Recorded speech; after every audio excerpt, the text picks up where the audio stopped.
Bonjour tout le monde, bienvenue à cette nouvelle capsule numéro 18, je pense, dans la séquence. Aujourd'hui, en fait, c'est un peu la dernière de la série réadaptation, réinsertion. Il y a un volet pour lequel, pour l'instant, j'ai pas adressé, puis je trouvais que c'était en fait un des plus importants, c'est-à-dire que oui, quand il y a un acte criminel qui est commis, donc on peut arriver à un jugement de non-responsabilité criminelle, il y a tout un processus de réinsertion sociale, de réadaptation psychosociale, mais de l'autre côté, souvent quand il y a un acte criminel qui est posé, il y a aussi des victimes. Donc, qui sont soit encore en vie et qui a eu des préjudices majeurs à leur fonctionnement quotidien, ou parfois il y a des victimes qui sont décédées aussi suite aux actes criminels. Donc, Captain Obvious, pour aborder le sujet, je ne rentrerai pas nécessairement dans le détail de toutes les structures que je vais aborder. Je veux faire un survol en fait de c'est quoi les lois et c'est quoi les services principaux qui sont en place pour les personnes qui ont été victimes d'actes criminels, qu'elles soient mortes ou vivantes. Parce que oui, il y a certains services pour la famille des défunts qui restent quand même accessibles. Donc, je pense que c'est important, c'est pour ça que j'amène la spécification. Donc, retour dans le temps. Parce qu'en fait, vous allez m'entendre utiliser plusieurs acronymes. Donc, là-dedans, il va y avoir l'IVAC, qui est l'indemnisation des victimes d'actes criminels. Il y a les CAVAC, les centres d'aide aux victimes d'actes criminels. Il y a l'ABVIC, qui est la loi visant à aider les personnes victimes d'infractions criminelles et favoriser leur rétablissement. Donc ça, c'est la loi qui est actuelle.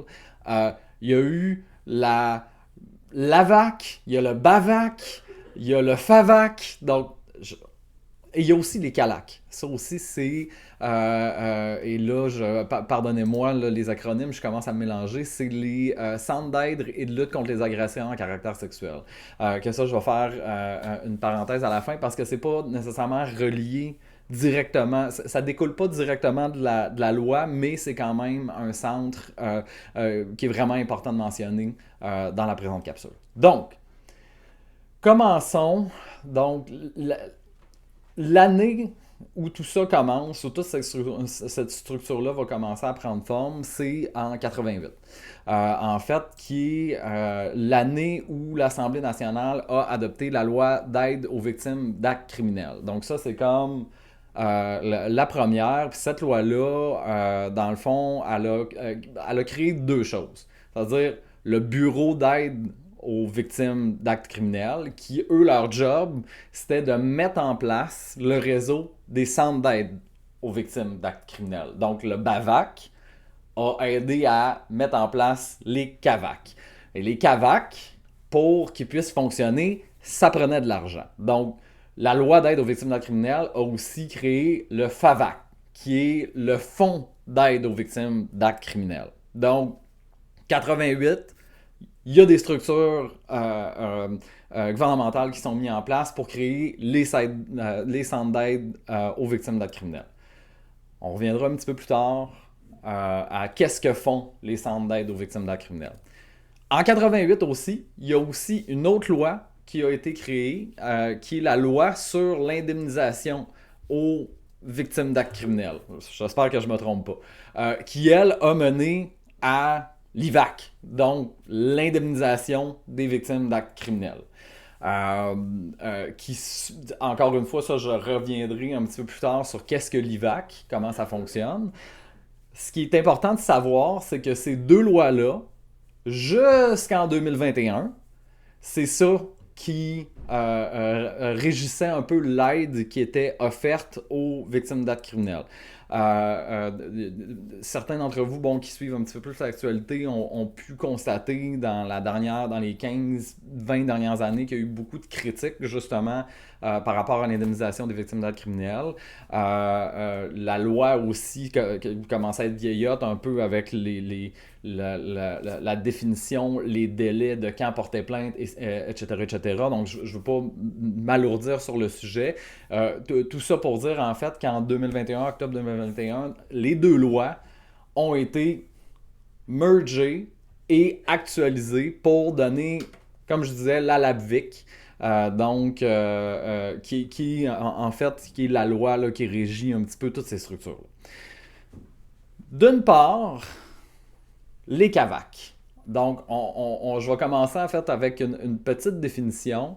Donc, les CAVAC, eux, leur mission, en fait, c'est d'offrir du soutien puis du support à toute personne qui a été victime d'un acte criminel. Donc, les CAVAC, et là, je vais vous lire une définition qu'eux-mêmes, comment ils déterminent une victime. Donc, ce qu'ils disent, c'est une personne victime est toute personne physique qui, en raison de la perpétration d'une infraction criminelle à son égard ou à l'égard d'une autre personne, subit une atteinte à son intégrité physique ou psychique ou une perte matérielle, que l'auteur de cette infraction soit non identifié, arrêté, poursuivi ou déclaré coupable. Donc, vous avez été victime, un membre de votre famille a été victime, vous avez fait partie de la scène de crime, vous pourriez avoir accès à ces services-là. Donc, les CAVAC sont découpés en fonction des régions administratives, c'est-à-dire que, bon, pour Montréal, il y a différents points de service, pour la Mauricie, il y a différents points de service, etc., etc. Souvent, en fait, c'est des centres qui travaillent en collaboration très étroite là, avec la police. Donc, s'il y a un acte criminel, une intervention policière et que, bon, les équipes policières, ça fait du sens, ils vont référer vers les CAVAC pour qu'il y ait une certaine prise en charge pour accompagner la personne. Qu'est-ce que les CAVAC font? Il y a différents services qu'ils vont offrir. Donc, c'est-à-dire qu'il va y avoir de l'intervention post-traumatique, c'est-à-dire, OK, il vient de se passer un événement, une personne est victime d'un acte criminel, on a besoin du support pour être capable un peu d'amenuiser les impacts négatifs sur la vie de la personne. Donc, on est vraiment intervention première ligne, intervention psychosociale, on accompagne. Il y a de l'accompagnement, fait que mettons pour tout ce qui est faire une demande à l'IVAC, faire remplir des formulaires par rapport de tout ce qui est processus judiciaire. Donc, au moment de la dénonciation jusqu'au moment de la sentence, ils peuvent offrir un certain support et de l'accompagnement. Il y a de l'information. Ils ne peuvent pas offrir d'avis juridiques, mais ils peuvent informer sur les différents programmes, sur les droits et recours, sur l'indemnisation, sur un paquet d'informations. Il y a de l'assistance technique, que ça, c'est un peu comme je disais, là, c'est tout ce qui est comment déposer une demande à l'IVAC, la CNESST, la SAQ, ce genre de choses-là.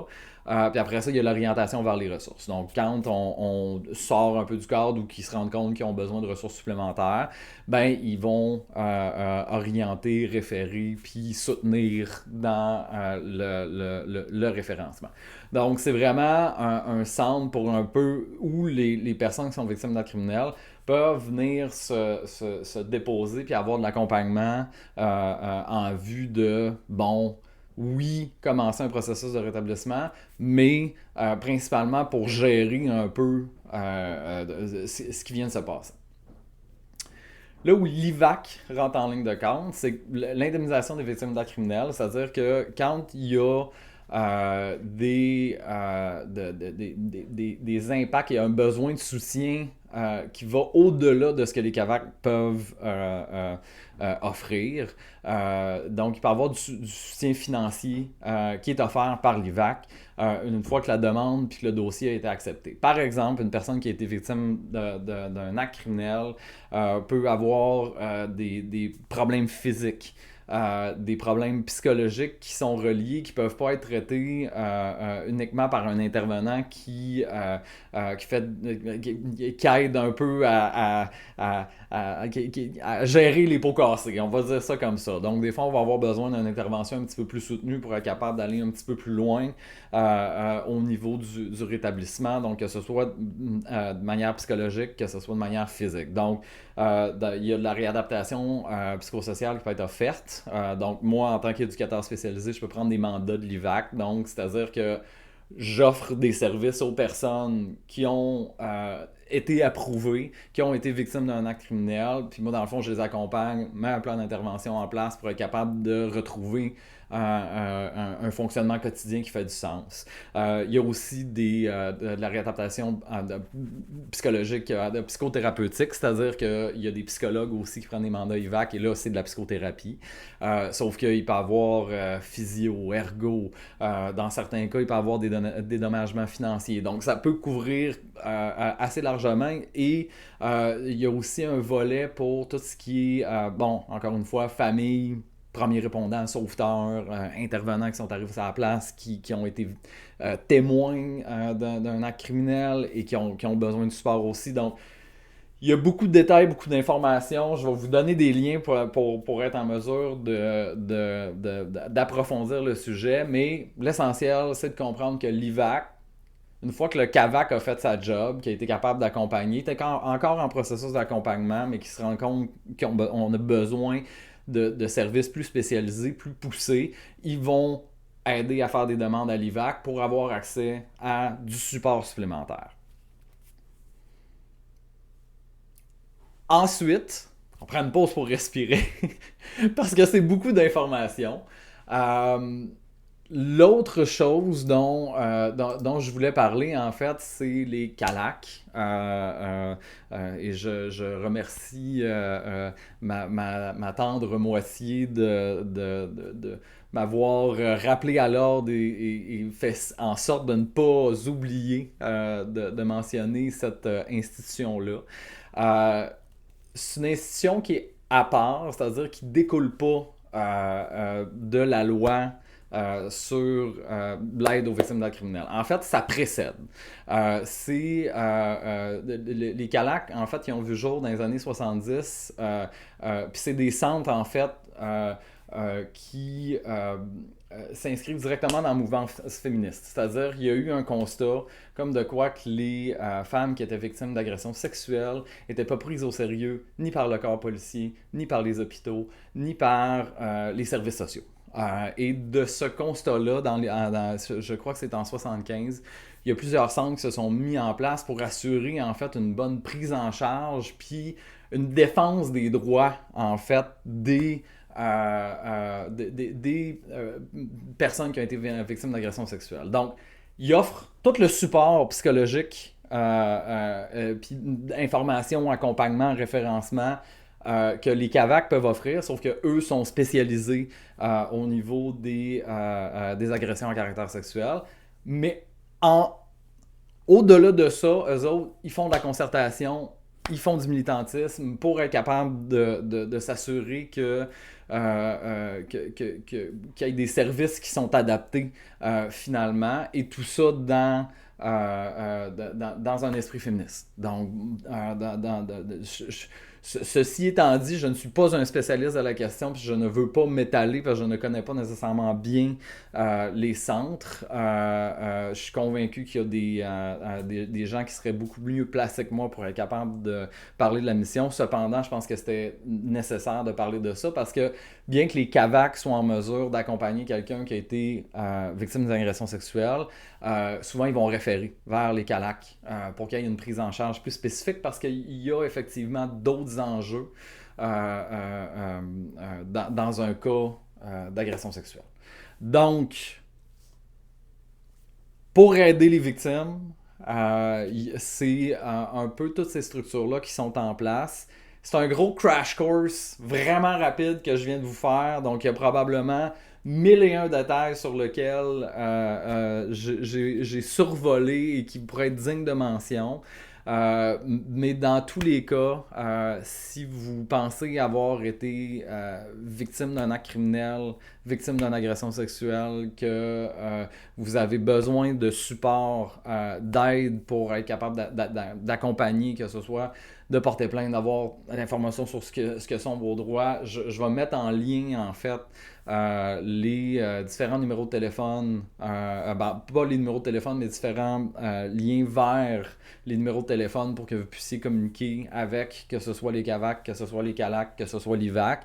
Puis si vous avez des questions, si vous avez des commentaires, s'il y a quoi que ce soit par rapport à ce sujet-là, n'hésitez pas, vous pouvez laisser un message, que ce soit en commentaire ou encore m'envoyer un message en privé.